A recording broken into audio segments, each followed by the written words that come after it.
안녕하십니까, 황교안입니다. 중국은 한반도의 자유민주 통일을 반대하는 듯합니다. 중국 학자들이 서울에서 열린 국제회의에서 자유민주주의에 기반한 남북 통일은 한반도 정세를 위험하게 만들 것이라고 말했습니다. 한반도의 자유민주 통일에 반대하는 중국의 본심이 그대로 드러난 것입니다. 한반도는 자유민주주의와 공산주의가 대립하는 세계 체제 전쟁의 최전선이기 때문입니다. 얼마 전에 북한이 남북 관계를 동적이 아닌 적대적 두 국가 관계라고 규정하고 통일 불가를 천명한 이후에 지금 우리나라 정부는 자유민주주의에 입각한 새로운 통일 방안을 마련하고 있습니다. 그러나 중국은 이에 반대하는 것입니다. 북한 주민은 헌법상 대한민국 국민입니다. 그러나 북한에 거주하는 2,600만 명의 대한민국 국민은 김정은 독재 정권에 의해서 노예와 같은 삶을 살고 있습니다. 그럼에도 인권이란 없습니다. 우리는 우리의 친척, 동족이 그런 비참한 삶을 살고 있는 것에 대해서 그 고통에 함께 아파하며 또 인류애적인 사랑과 책임을 느껴야 합니다. 자유민주 통일은 반드시 옵니다. 김정은이 아무리 막으려 해도 역사의 거대한 물결을 막을 수는 없습니다.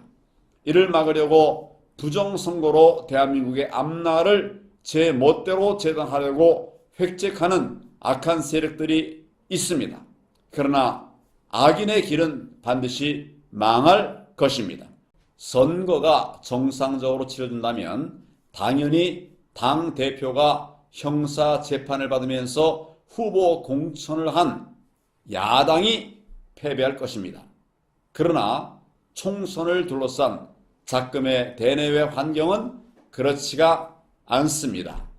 부정선거가 자행될 가능성이 그 어느 때보다 높습니다.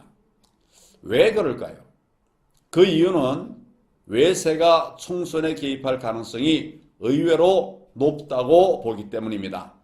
캐나다 보안정보국 CSIS는 중국이 캐나다 총선에 2차례 개입했다고 발표를 했습니다.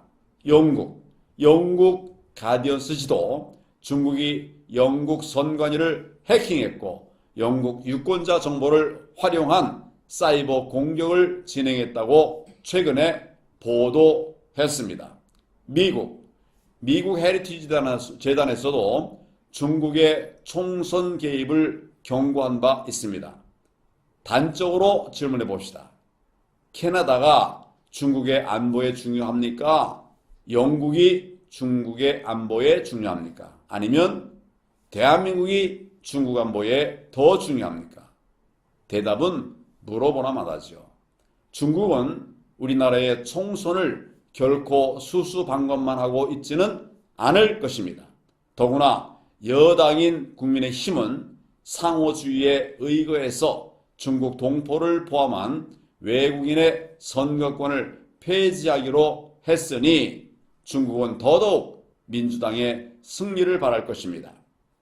왜 이재명 민주당 대표는 MZ세대가 싫어하는 중국을 언급하면 표가 떨어질 것이라고 하는 사실을 알면서도 이를 감수하면서까지 중국에 쉐시하면 된다, 이렇게 했겠습니까?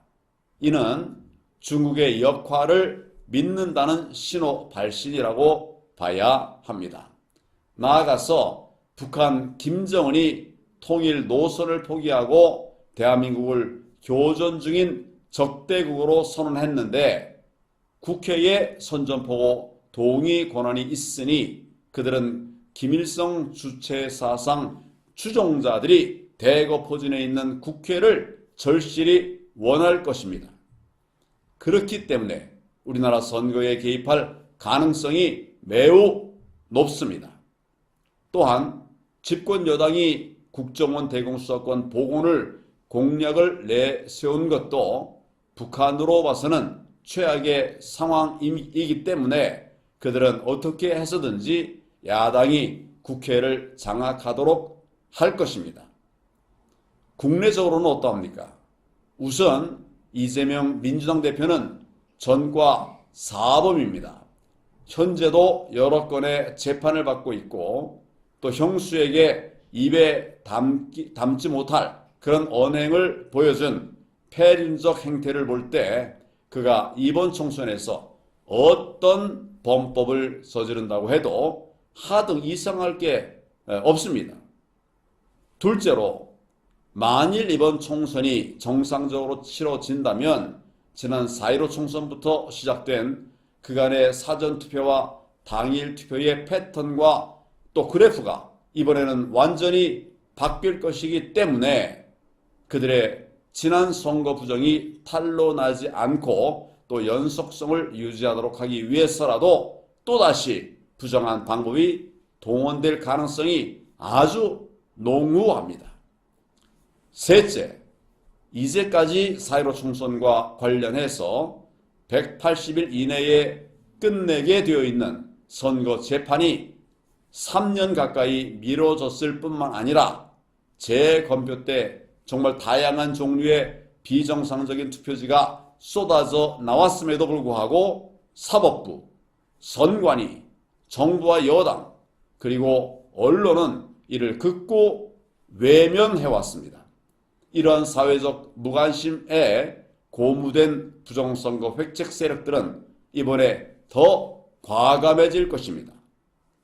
넷째, 선관위 소속 직원 약 3,000명 가운데 400명 이상이 채용 비리에 연루된 것으로 추산된다고 대대적으로 보도가 나왔음에도 불구하고 실제로는 전 선관위 사무처장만 불구속 기소되었고 그 이외 선관위 직원에 대한 수사나 기소 소식은 아직 없습니다. 선관위 직원 중 10%가 넘는 위 문제 직원들이 과연 부당하게 선거 사무를 처리할지에 대해 의심이 가는 것은 너무도 당연합니다.